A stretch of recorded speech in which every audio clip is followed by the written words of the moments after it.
Now, the return of bodies is sadly central to the ongoing events there. Israel has returned the bodies of 30 Palestinians to Gaza as part of that ceasefire deal. Hamas earlier returned the remains of 2 more Israeli hostages.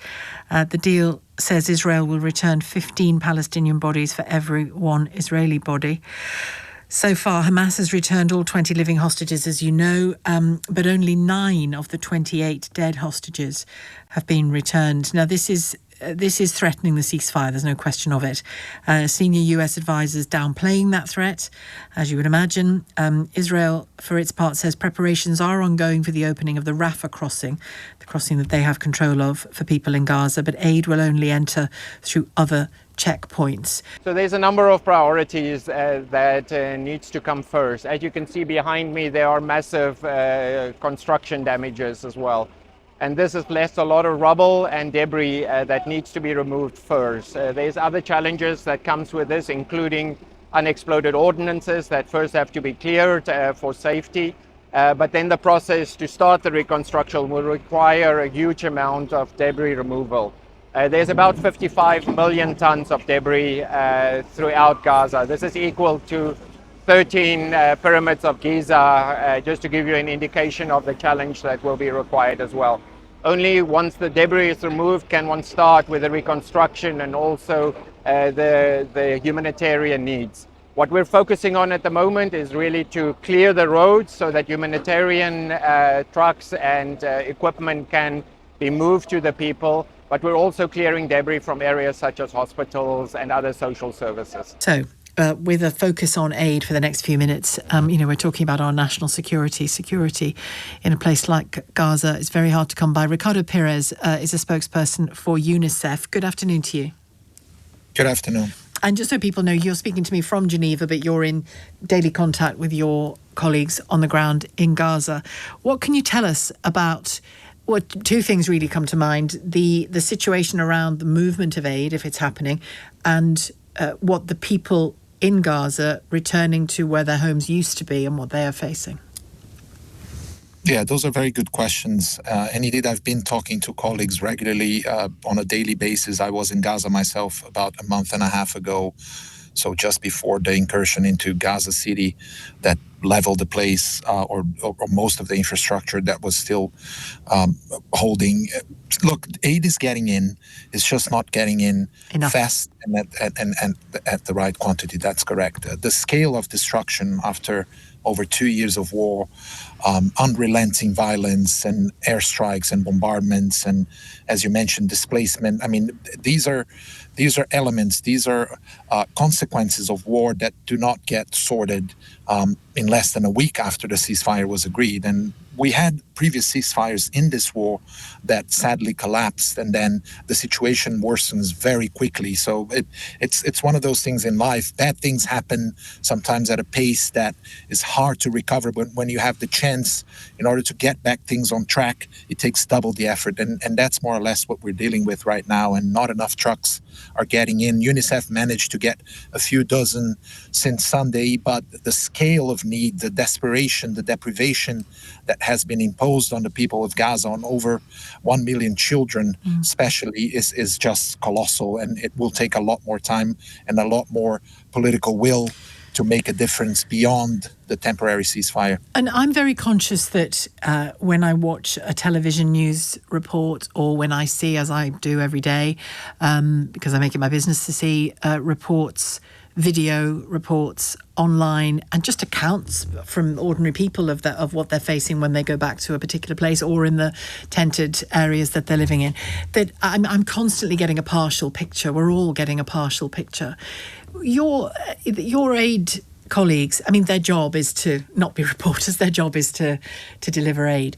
But are you able to, given that they're in so many different places, are you able to give us a wider picture of how acute that need is amongst which sections of the population and which geographical parts of Gaza now that people have started to move back to where they are from? Not everybody will have done, of course. Look, the deprivation is across Gaza, from north to center to south. Communities have been destroyed. People have been displaced multiple times, as you've mentioned. Right now, we know that no home, no roof over their head. Yeah. Yeah, exactly. And 300,000 people started to move from south to north, trying to see what's left of their homes in Gaza City and other parts of center Gaza and North Gaza, which is something that they couldn't do before, given the fighting, the airstrikes, the unpredictability of conflict, and whether they would be able to even return safely to their families. So movement was not something that was encouraged, even though when Gaza City got occupied by the Israeli forces, a lot of people went south to an area that is right now the most densely populated city on the planet, which is Al-Mawasi. But UNICEF manages to get to those communities, again, just not on the scale that is needed, but we manage to bring nutrition, treatment for babies and children who are suffering from acute to severe acute malnutrition.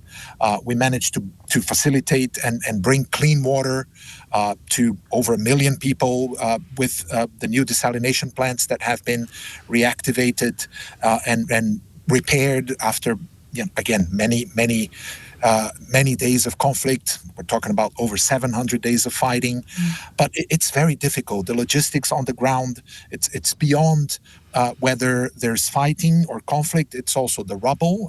We heard from UN colleagues that 55 million tons of rubble are present in Gaza right now, which is enough to fill in Central Park with rubble and build a small wall with that destroyed infrastructure. So that gives you an idea of how challenging it is to just move around Gaza and manage to get to communities, to people who are trying to find a roof, as you said, and what they have is just destroyed infrastructure.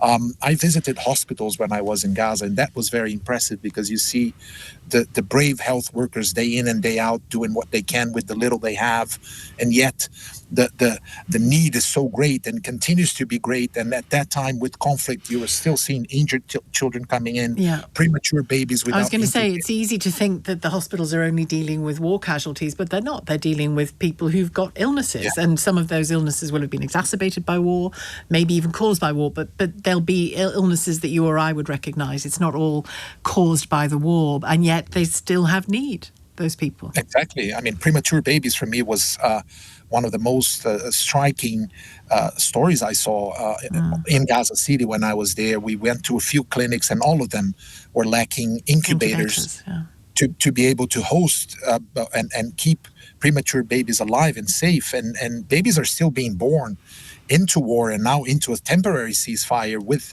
as you said, needs that any other premature baby would have. But right now, we're not being able to bring more incubators. We're not being able to bring more oxygen masks or ventilators. So all these very basic medical hospital infrastructure that anyone would need to prevent babies from getting sick and to keeping them safe and alive when they're fighting literally for every breath. Those items are not there, or they're being used by different children in one go, sharing. We heard stories from colleagues, and I've seen it as well, babies sharing an oxygen mask, 3 young children having to share. Which isn't great for infection control, is it? Either. No, which will create another problem. In an infant, newborn, premature is going to be. We don't have medication, we don't have painkillers, we don't have anesthetics because we know when children get injured, many times they need amputations, which is already in itself a tragic outcome of this terrible war. And the horrors just, they stop now in terms of grave violations of children's rights and their protection and the indiscriminate killing. But the despair and the deprivation that was created for after 2 years of war is still there. We still have over 320,000 children under 5 years of age at risk of acute malnutrition, and not enough food is getting in. So obviously they're going to worsen, and we're very concerned about that. And can I ask you, one of the elements of the 20-point peace plan is that as aid hopefully begins to flow more freely and in greater quantities, that will be overseen still largely by the UN, filtering down to organisations like your own and many others on the ground there. Are you aware of those conversations taking place at the highest levels? I'm not saying you're aware of the actual conversations, but is it your understanding that they are actively taking place, that things are gearing up again, that you might not see full evidence of it yet, but that it is starting to happen? Because a lot of the reports that we read are about, you know, the nervousness around all of this. And I wonder the degree to which the nervousness is stopping progress, would be my question, I think. It's a very good question, and I can tell you that we've been pushing at the highest levels to have the UN at the forefront of this new humanitarian response in Gaza. We know Tom Fletcher, the head of OCHA, was in Sharm el-Sheikh at the meeting that took place this week, exactly to advocate with heads of state. Yeah. To make sure that the UN is leading those efforts, as we've done in Gaza before and many other countries that sadly suffered or were affected by conflict, and we're ready to do it again. We have thousands of trucks ready to get in. We just need more humanitarian crossings open, and safety for our humanitarian workers to do our jobs, and safety for our beneficiaries to receive the aid. And all these things are being negotiated to the very last detail, and it's not an easy negotiation, as you can imagine, but certainly we're advocating very, very strongly for it. And safety is a massive thing for, well, obviously for everybody on the ground in Gaza, but that presumably is a big concern for you, for your colleagues as well. Indeed, very, very concerning. Right now, with the temporary ceasefire, we're hoping that no humanitarian worker will get injured or killed anymore, no civilians or children for that matter, but also no medical workers, no journalists. It's enough killing, enough carnage. Now it's time to start rebuilding Gaza from the rubble, start getting the services and the humanitarian supplies that are so desperately needed to those communities, and making sure that as many humanitarian corridors as available are open so we can flow Gaza with aid. And with that, we will see improvement very quickly, as we did earlier this year.